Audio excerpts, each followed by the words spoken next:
Alors non pas que je veuille faire du format de l'analyse de chapitres le dimanche un format régulier, je vais refaire des vidéos théorie plus classiques, mais là j'avais vraiment envie de vous faire cette vidéo. Je vais pas parler de tout chapitre dans cette vidéo, même si le combat contre Big Mom et toutes les petites scènes qui se passent à côté sont très intéressantes. Moi je vais vous proposer des théories sur une seule scène, une scène très étonnante et inattendue, c'est celle qui implique Zoro. Je vais donc vous proposer différentes théories qui vont toutes tenter de répondre à la question qu'est-ce qui se passe avec Zoro durant ce chapitre 1038. Est-ce possible que ce que voit Zoro soit seulement Brook déguisé? Brook aurait-il pu venir au secours de Zoro après son combat et aurait croisé Kinemon sur le chemin qui l'aurait déguisé? J'ai mis cette théorie en début de vidéo pour l'écarter vite car je ne la trouve pas très convaincante. Tout d'abord au chapitre 1034, la dernière fois que nous avons eu la localisation de Brook, il était vers le rez-de-chaussée du château avec Robin toujours talonné par le CP0 tandis que Zoro est sur le dôme, ce qui fait une très grande distance entre les deux, quasi impossible à parcourir en si peu de temps. De plus, il aurait dû faire un détour par Kinemon qui est blessé pour changer de tenue, ce qui est hautement improbable. Les chances sont donc pour moi assez faibles que ce soit réellement Brook que voit Zoro, ou en tout cas pas directement. Mais du coup, à quoi cela peut-il donc être lié?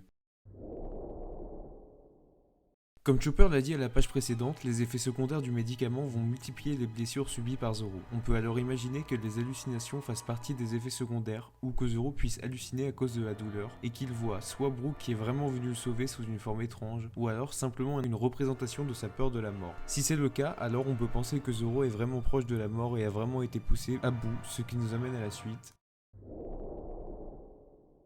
Zoro est déjà extrêmement affaibli par son combat contre King, et de plus, le contre-coup du médicament administré par Chopper va rouvrir ses anciennes blessures, ce qui inquiète même Chopper quant au fait que Zoro survive ou non. Zoro, durant cette scène, ne serait-il pas déjà en train de subir le contre-coup et véritablement voir la mort en face ? Oda aurait-il choisi cette mise en scène pour bien nous faire comprendre que Zoro n'est pas juste extrêmement blessé cette fois, mais a dépassé ses limites et aux portes de la mort et devra en subir les conséquences. De plus, n'oublions pas que Zoro est quand même l'un des personnages principaux de One Piece et le faire mourir ici et maintenant serait un choix scénaristique très étrange. De plus, Zoro semble vraiment traiter ce qui apparaît devant lui comme un vrai personnage vraiment présent dans la scène. Il lui demande qui il est et de ne pas s'approcher de lui. Mais alors, si cette faucheuse est un vrai personnage, lequel pourrait-elle être ?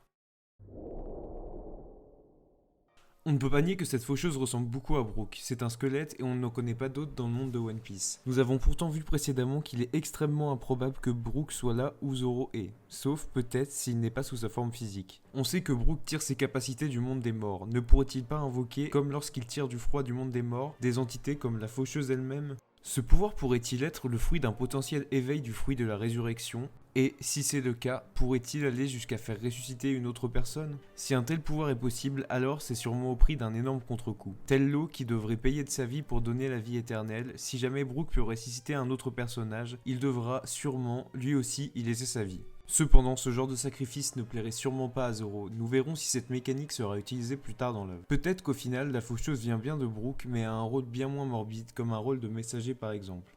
Cependant, cette scène pourrait avoir un rôle très important dans le développement futur du personnage de Zoro, et nous allons voir cela avec la prochaine théorie.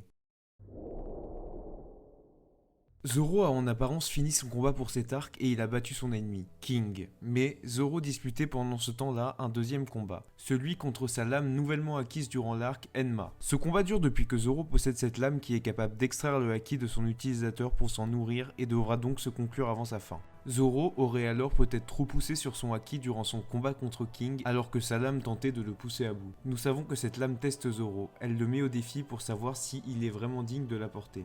La mort que voit Zoro ne serait-elle donc pas la représentation du démon de sa lame qui vient terminer son test? Avec son haki à bout de stock, ses anciennes blessures qui se réouvrent, la lame semble vouloir asséner une ultime épreuve à Zoro. Zoro va donc devoir trouver un moyen de survivre et de se surpasser malgré ses blessures pour réussir à maîtriser Enma, roi des enfers. Et peut-être va-t-il devoir pour ce faire, la faire monter en grade et la faire devenir une lame noire, afin de même surpasser le seul à l'avoir maîtrisée jusque-là et en devenir le légitime propriétaire, Oden Kozuki. Cette apparition serait donc, pour résumer, le dernier défi de sa lame avant que Zoro puisse totalement l'apprivoiser. Je vais conclure ces théories sur un post Reddit qui est une petite théorie à elle toute seule. Je pense que le festival du feu est un peu comme un jour des morts, le genre de moment où les âmes des morts peuvent nous visiter. Kiku et Kinemon sont donc réellement morts, mais ils sont toujours là tant que la nuit n'est pas terminée. La faucheuse est donc là pour collecter toutes les âmes des victimes du raid et a besoin de s'assurer si oui ou non Zoro va survivre à ses blessures. Et voilà, c'est déjà la fin de la vidéo, donc si ça vous a plu, n'hésitez pas à vous abonner et à laisser un petit like, ça fait plaisir. Donc si vous voulez discuter de One Piece avec moi, n'hésitez pas à me rejoindre sur Twitch, la chaîne est en description. Je stream souvent sur Pokémon Legend Arceus en ce moment, donc si vous voulez me rejoindre, n'hésitez pas. Et comme d'hab, si ça vous a plu, petit pouce bleu, petit abonnement, et on se retrouve pour une prochaine vidéo. Allez, salut!